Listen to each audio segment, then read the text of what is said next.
us to grow, actually find what we want, find who we are.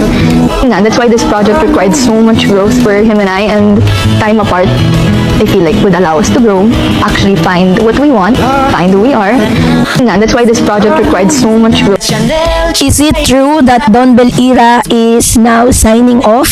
Yan ang ilan sa mga balita at nagpapalungkot ngayon sa mga Don Bell fans matapos nga po na magsabi ng statement itong si Miss Donnie and Mr. Donnie Pangilinan and Miss Bel Mariano na yung kanila pong pinaka-latest movie is the last movie na kanilang gagawin for now. So ano nga ba ang ibig sabihin ng kanilang mga sinabi sa kanilang interviews? At ngayong araw, let's talk about this one dahil isang malaking balita po ang gumulantang sa mundo ng showbiz at sa mga milyon-milyong tagahanga ng tambalang Don Bell matapos kumpirmahin ni na Donnie Pangilinan at Bel Mariano na ang kanilang paparating na pelikula na Tayo sa Wakas ay magsisilbing kanilang final project for now bilang magka-love team. Ang balitang ito na inuulat ng Manila Standard ay agad na naging usap-usapan sa social media. Para sa ilan, ito ay nakakalungkot, para naman sa iba, ito ay isang hakbang patungo sa mas malalim na paglago bilang mga artista. Ngunit ang tanong ng marami, ito na ba ang katapusan ng Don Bell o isa lamang itong pansamantalang pahinga?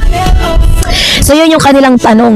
Ayon po sa mga ulat, malinaw na sinabi ni Donnie at Bel na ang pelikulang Tayo sa Wakas ay magiging huli muna nilang proyekto bilang tambalan. Hindi ito dahil away ng problema, bagkus ito isang mutual na desisyon na naglalayong bigyan sila ng pagkakataon na mag-grow bilang individual. Sa kanilang pahayag, binigyan din nila na gusto nilang tuklasin ang sarili nilang bilang solo artist, subukan ng ibang roles at proyekto at bumalik bilang mas matured at mas mahusay na performers. Ayon pa kay Bel, ang paghiwalay pansamantala ay makakatulong upang mas makilala nila ang kanilang sarili. Samantalang si Donnie naman ay nagpahayag na gusto nilang gawing espesyal at makabuluhan ang kanilang huling proyekto bilang magka-partner kahit pansamantala lamang. So kung mapapansin po ninyo, yung kanilang proyekto na Tayo sa Wakas ay isa sa mga malaking this is gonna be a big statement na kung saan meron man silang mga desisyon na ganito na parang medyo harsh sa pakiramdam ng mga Don Bell. Pero alam ko po na parang this is a living statement na parang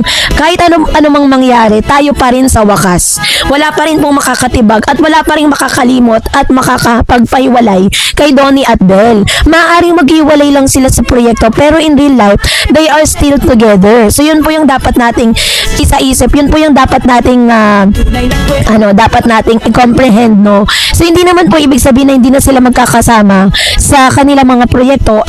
Signing off na sila, still may Don Bell pa rin, still existing pa rin po ang kanilang tambalan. Ang pelikulang Tayo sa Wakas, sinasabing ito po ay isang romantic drama na idinirect ni Cathy Garcia Sampana as isa sa mga pinaka-respetadong direktor sa bansa. Nakatuon ang pelikula mula sa mas mature na tema, isang malinaw na indikasyon kasi para na ang Don Bell ay lumalabas na sa kanilang teen love team image at pumapasok sa mas seryosong acting territory. Kasi from love team po kasi dun sa pagiging teenager po nila, ito pong kanilang pelikula is the transition moment. Nagta-transition po sila. Hindi po kasi pwedeng habang buhay na sila po ay nagpapakilig lang. Kailangan po nilang mag-grow, kailangan mag-mature yung kanilang mga character at mangyayari lang yon kapag sila ay nagkaroon ng kanya-kanya mga proyekto ng magkaiwalay. Maaaring si Donnie madidiscover niya sa kanyang sarili na meron pa pala siyang pwedeng gawin, na meron pa pala siyang ibubuga sa ibang genre. Hindi lang pala siya pang love team. Ganon din naman si Bel. Malay niyo si Bel gawing isa sa mga mga character na parang fictional character, 'di ba? Gawin siyang Tinkerbell or what?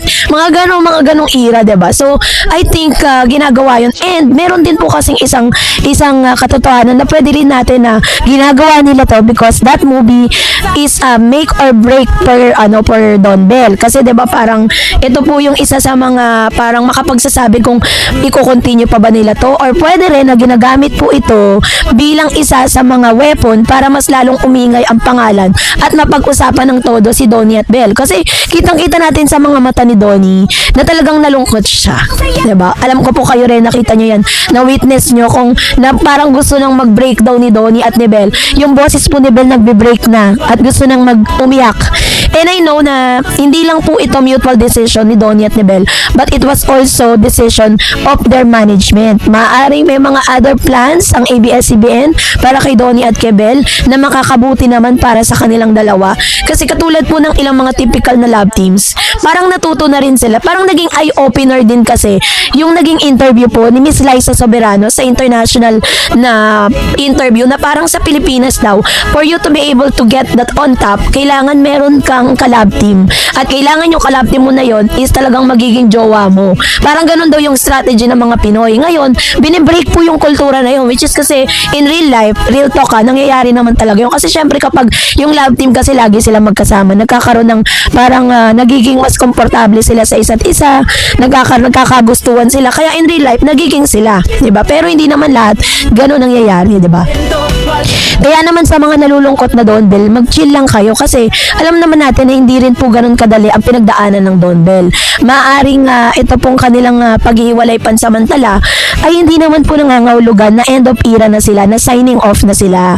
Diba? Alam ko po na maraming mga Don Bell ang mga nalungkot, kaya naman here it comes na kailangan ko po kayong i-comfort, kailangan po natin makarinig na magagandang words na patungkol sa Don Bell, no? Kasi ang maganda lang po kay Donnie at kay Bell na dito po sa panahon na kung saan sila ay nag-decide na mutually sila po ay gagawa ng kanilang mga proyekto ng hiwalay, ang maganda sa kanila, na-establish na nila yung kanilang pagkakaibigan, na-establish na nila yung kanilang relationship, yung kanilang connection. So ibig sabihin na kahit hindi sila magkasama sa mga pelikula or sa mga proyekto, mananatili pa rin na bonded po silang dalawa, diba? And that's really a good thing about Don Bell.